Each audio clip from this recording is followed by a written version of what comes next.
Good morning student.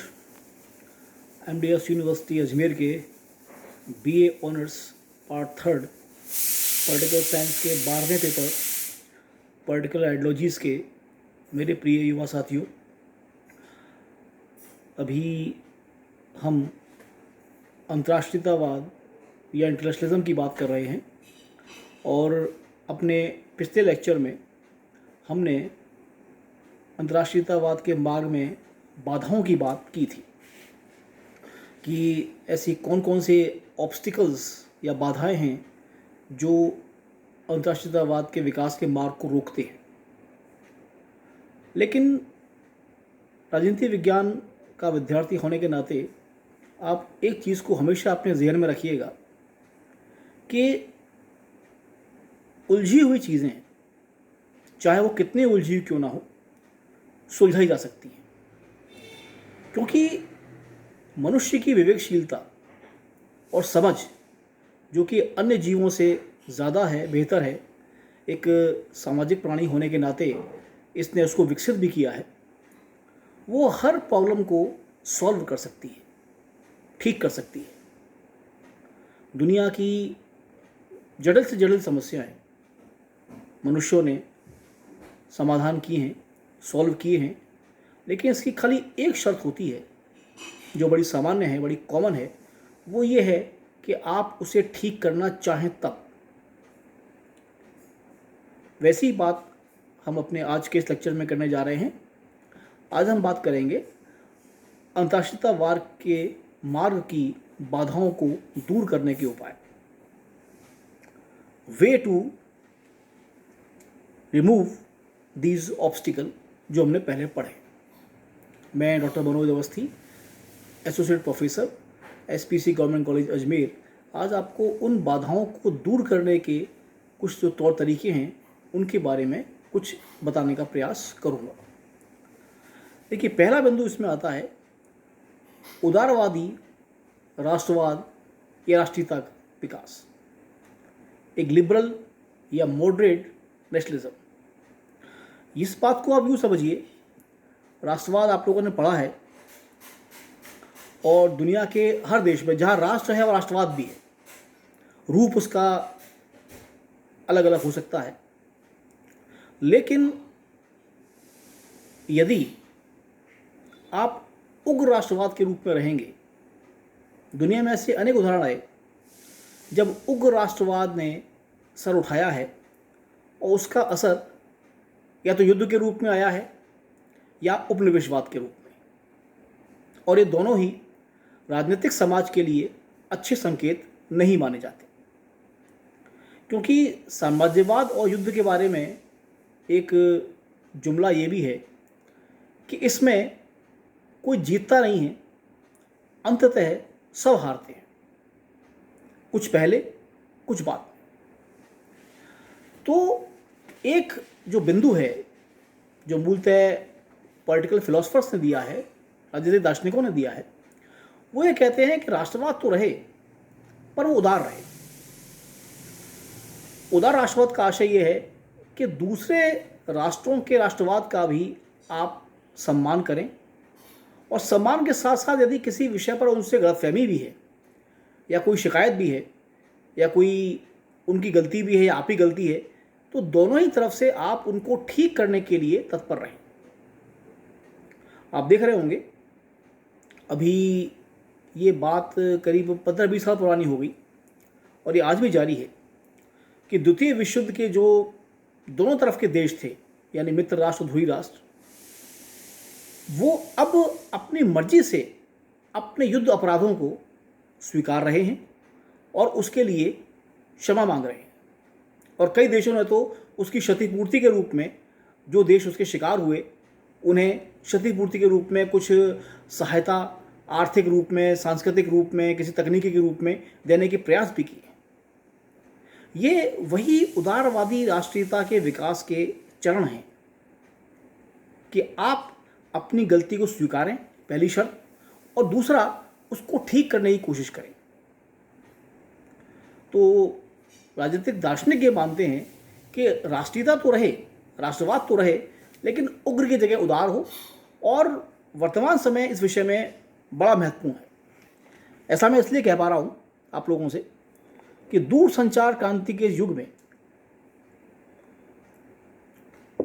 खास तौर से इंटरनेट के युग में, और जब से ओपन मार्केट पॉलिसी पूरे विश्व ने अपनाई है, तो एक देश से दूसरे देश खाली सामान नहीं जाते हैं, खाली वस्तुओं और सेवा नहीं जाती हैं, आपकी संस्कृति भी जाती है, आपकी अच्छाइयाँ भी जाती हैं, आपकी बुराइयाँ भी जाती हैं, दोनों ज़रूरी हैं।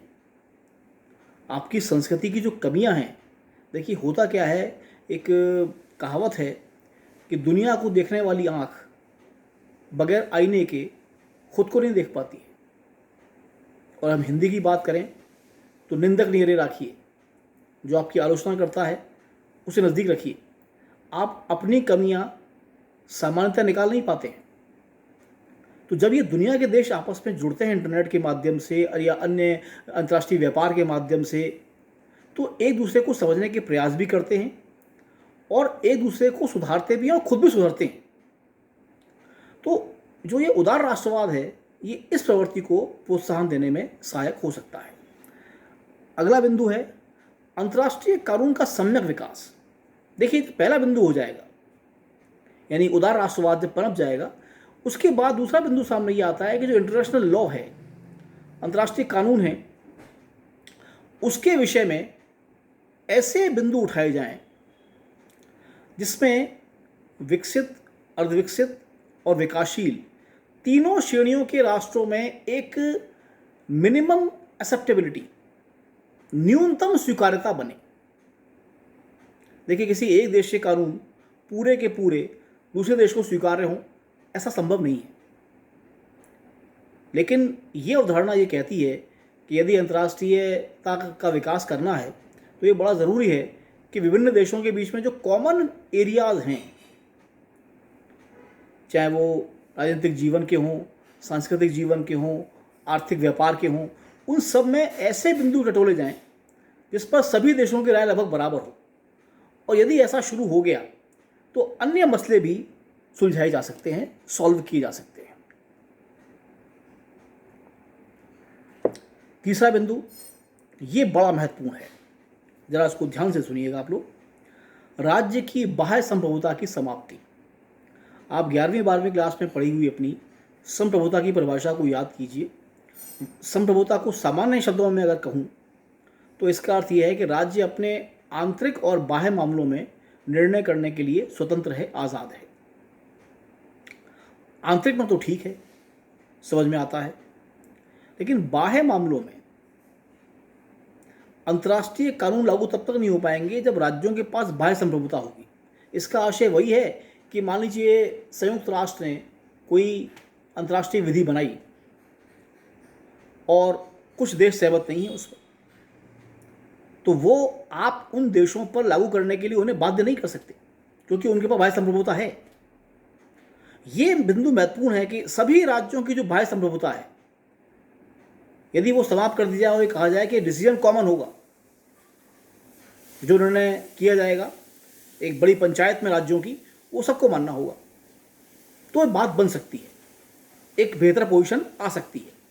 हालांकि ये काम बड़ा जटिल है, अपनी बाह्य संप्रभुता खोने को कोई तैयार होगा नहीं, लेकिन हाँ, यदि ऐसी कोशिश की जाए कि आंतरिक संप्रभुता आपके पास ज्यों की त्यों है, उसे कोई छू नहीं रहा, लेकिन जो बाह्य संप्रभुता है, जैसे अभी आप देखिए, इसको यूं लीजिए, जो अफगान कैसे चल रहा है अभी, जो तालिबान ने वहाँ पर किया है, ठीक है, आपने एक देश की में से एक शक्ति के लौटते ही वहाँ के संसाधन, वहाँ की संसद, वहाँ के पूरे सिस्टम पर जबरन कब्जा कर लिया बंदूकों के दम पर, और अमानवीय तरीकों से अपनी बात को मनवाने की कोशिश भी कर रहे हैं।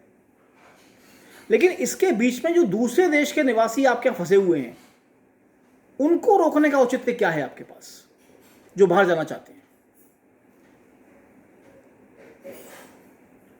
वो सेफ वर्कर हो सकते हैं, वहां कोई काम करने वाले लोग हो सकते हैं, उन्हें आप क्यों रोक रहे हैं? लेकिन क्योंकि वो उस देश में हैं और उनके पास अधिकार है रोकने का, वो रोके हुए हैं। ये मुद्दे अंततः जाकर अंतर्राष्ट्रीय विवाद का कारण बनते हैं। अब ये जो सुझाव दिया गया है कि बाह्य संप्रभुता को समाप्त करके केवल आंतरिक संप्रभुता को छोड़ा जाए, ये भी अंतर्राष्ट्रीयतावाद के विकास में एक सहायक भूमिका निभा सकता है। अगला बिंदु, साम्राज्यवादी शक्तियों का अंत। जो इम्पीरियलिस्टिक पावर हैं उनको रोका जाए, उनको समाप्त किया जाए। ये तभी हो पाएगा जब देश अपने संसाधनों को विकसित करें और अपने बाजार और तकनीकी क्षमताओं का फैलाव करें। उपनिवेशवाद के दो ही कारण खास रहे थे: आपके देश की औद्योगिक क्रांति, आपके देश का मशीनीकरण और आपके पास संसाधनों का ना होना। जितने भी औपनिवेशिक राष्ट्र थे जहाँ कब्जे किए गए, उन देशों के पास दो चीज़ें थीं: तकनीक का अभाव और कच्चे माल के वो स्रोत थे। तकनीक उनको दी नहीं गई, कच्चा माल उनसे सस्ते दाम पर लिया गया और तैयार माल को उनके यहाँ खपाया गया बाजार के रूप में। ये केवल 3 शब्दों का गणित था। अब ये तभी हो पाएगा अंतर्राष्ट्रीयतावाद के अंदर जब ये साम्राज्यवाद की जो प्रवृत्तियाँ हैं इस पर अंकुश लगाया जाए, थोड़ा कंट्रोल किया जाए। और ये तभी संभव हो पाएगा जब जो विकसित राष्ट्र हैं वो विकासशील और अर्धविकसित राष्ट्रों को भी अपनी व्यापारिक तकनीकी हस्तांतरित करें। अगला बिंदु, सांस्कृतिक आदान प्रदान। देखिए, ये भी काफ़ी महत्वपूर्ण है। जो कल्चरल आदान प्रदान होता है, वरना देखिए होता क्या है कि आप केवल चलते हैं कहानियों से, और कहानियाँ बड़ी रुचिकर भी होती हैं और आपके पास उन पर विश्वास नहीं करने का कोई कारण नहीं होता। जैसे अभी भी आप देखें तो आपके पास जो सूचनाएं आती हैं यूट्यूब के मामले से माध्यम से, वीडियोस के माध्यम से, खबरों के माध्यम से, आप वहाँ गए थोड़ी हैं, आपके अंदाजे हैं, और उससे फिर आपके दिमाग में एक इमेज बनती है, एक छवि बनती है, कौन अच्छा है कौन बुरा है, और फिर आप उसके हिसाब से इंटरप्रिटेशन निकालते हैं और फिर उसके हिसाब से कार्रवाइयाँ होती हैं। इसीलिए ये बड़ा ज़रूरी है कि विभिन्न देश एक दूसरे की संस्कृति को समझने की कोशिश करें। आवागमन पर, आने जाने पर ज़्यादा बैन ना हो, देश दूसरे देशों में जा सकें। जैसे यहाँ मुझे बड़ा दिलचस्प एग्जाम्पल याद आता है, उसके बाद फिर बात समाप्त करते हैं अपनी आज की। यूरोप के अधिकांश देशों में सॉफ्ट बॉर्डर्स हैं, यानी एक देश से दूसरे देश में जाने के लिए उतनी फॉर्मेलिटीज़ या औपचारिकताएं नहीं करनी पड़ती जितनी कि दुनिया के और महाद्वीपों में, अन्य देशों में। ऐसा क्यों है? संस्कृतियां भी उनकी बहुत ज़्यादा मिलती नहीं हैं, लेकिन हाँ, उन्होंने सांस्कृतिक क्षेत्र में इतनी उदारता बरती है कि वो पारस्परिक रूप से अपने आप को प्रस्तुत करने में या दूसरे देश को समझने में ज़्यादा पूर्वाग्रही नहीं है, उत्साही हैं, उत्सुक हैं। तो ऐसे जो सांस्कृतिक आदान प्रदान हैं, ये अंतर्राष्ट्रीयतावाद के मार्ग को आगे बढ़ाते हैं। आभार।